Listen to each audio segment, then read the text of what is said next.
Taoiseach, I think it's important to take this opportunity to bring a bit of balance into the discussions around the visit of the US President and his wife, given the almost unprecedented slobbering over them that the nation has been exposed to over the last number of days. And it's really hard to know which is worse, whether it's the outpourings of the Obamas themselves or the sycophantic fawning over them by sections of the media and the political establishment. We've had separate and special news bulletins by the state broadcaster to tell us what Michelle Obama and her daughters had for lunch in Dublin, but very little questioning of the fact that she was having lunch with Mr. Tax Exile himself. We had very little challenging of the fact that she's glad to be home, a country that she's been in less than a week and that her husband has very tenuous links in. And of course, the biggest irony of all, the protestations of Obama himself in his speech to the children in Northern Ireland about peace, when he said, "Those who choose a path of peace, I promise you that the United States of America will support you every step of the way. We will be the wind at your back." Now I ask you, is this person going for the Hypocrite of the Century award? Because we have to call things by their right names. And the reality is that by any serious examination, this man is a war criminal. He has just announced his decision to supply arms to the Syrian opposition, including the jihadists, fuelling the destabilisation of that region and continuing to undermine secularism and knock back conditions for women.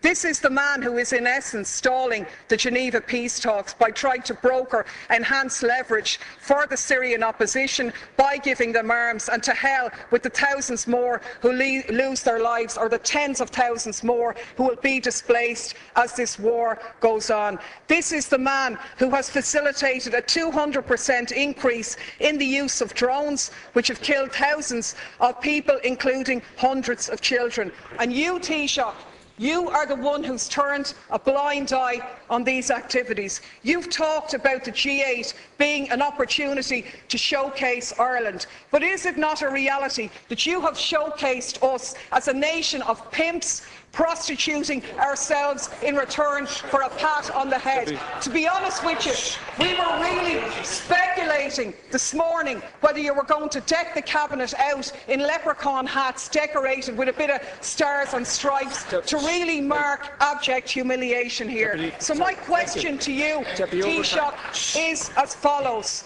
What steps are you going to take to follow in the correct statements and the correct decision of your colleague Taoiseach Eamon Gilmore, who voted against the lifting of the arms embargo in relation to Syria? What steps are you going to take to ensure that no weapons for Syria are going to go through Shannon in breach of our international laws on neutrality? What steps are you going to take to showcase this country not as a lapdog of US imperialism, but as an independent nation with an independent foreign policy which takes a lead in international diplomacy to outlaw the use of drones, the favourite method of extermination of your friend Mr. Obama?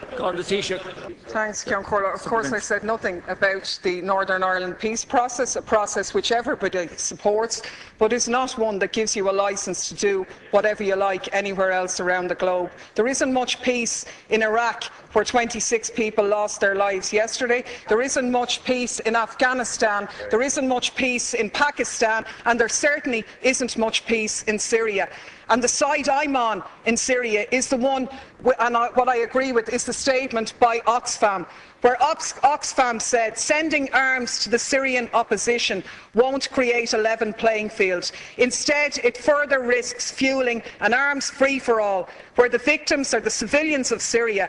Our experience tells us that the crisis will only drag on for longer if arms are poured in. And that's in essence what the Americans have done here. I can only take from your non-answer to the question that you were asked is that you're going to take no steps to ensure that those arms will not be sent through Shannon in breach of our neutrality. You said here last week no arms ever came through Shannon. How do you know that, seeing as no investigations take place? The reality is, in 2012, 548 US planes landed in Shannon. How do you know what was on them if you haven't examined them?